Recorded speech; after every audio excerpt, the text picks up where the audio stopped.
அஸ்ஸலாமு அலைக்கும் வரஹ்மத்துல்லாஹி வபரகாத்துஹு. மக்களே, இன்றைக்கி நம்ம ரொம்ப ரொம்ப சிறந்த துவா பார்க்க போகிறோம். அதாவது இது பாவ மன்னிப்பிலேயே தலைமையான துவா என்று நபி ஸல்லல்லாஹு அலைஹி வஸல்லம் சொல்லியிருக்காங்க.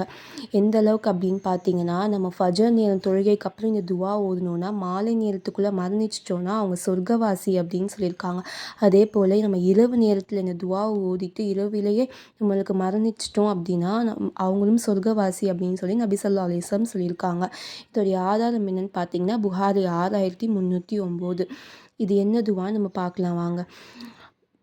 பிஸ்மில்லாஹிர் ரஹ்மானிர் ரஹீம். அல்லாஹும்ம அன்த ரொப்பி லா இலாஹா இல்லா அன்த ஹலக்தனி வ அனா அப்துகா வ அனா அலா அஹதிகா வ வஅதிகா மாஸ்ததஅது அஊது பிகா மின் ஷர்ரி மா ஸனஅது அபூஉ லக பிநிஅமதிக அலைய வ அபூஉ லக பிதம்பி ஃபக்ஃபிர்லி ஃபஇன்னஹு லா யக்ஃபிருத்துனூப இல்லா அன்தா.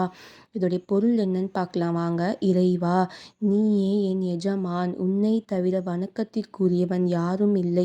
என்னை நீயே படைத்தாய். நான் உனது அடிமை. உனது உடன்படிக்கை பின்படியும் வாக்குறுதியின்படியும் என்னால் இயன்றவரை நடப்பேன். நான் செய்த தீமையை விட்டும் உன்னிடம் பாதுகாப்பு தேடுகிறேன். நீ எனக்கு செய்த அருளோடும் நான் செய்த பாவத்தோடும் உன்னிடம் மீள்கிறேன். எனவே என்னை மன்னிப்பாயாக.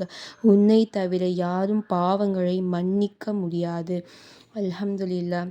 எவ்வளோ ஒரு அழகான துவாவை ரசூலுல்லாஹ் நம்மளுக்கு கற்று தந்திருக்காங்க பாருங்கள். இது அதிகமான மக்களுக்கு நீங்கள் ஷேர் செய்யுங்க. இன்ஷா அல்லாஹ் இதுக்கான பலனை அவங்களும் பெறட்டும். அஸ்ஸலாமு அலைக்கும் வரஹ்மத்துல்லாஹி வபரகாத்துஹு.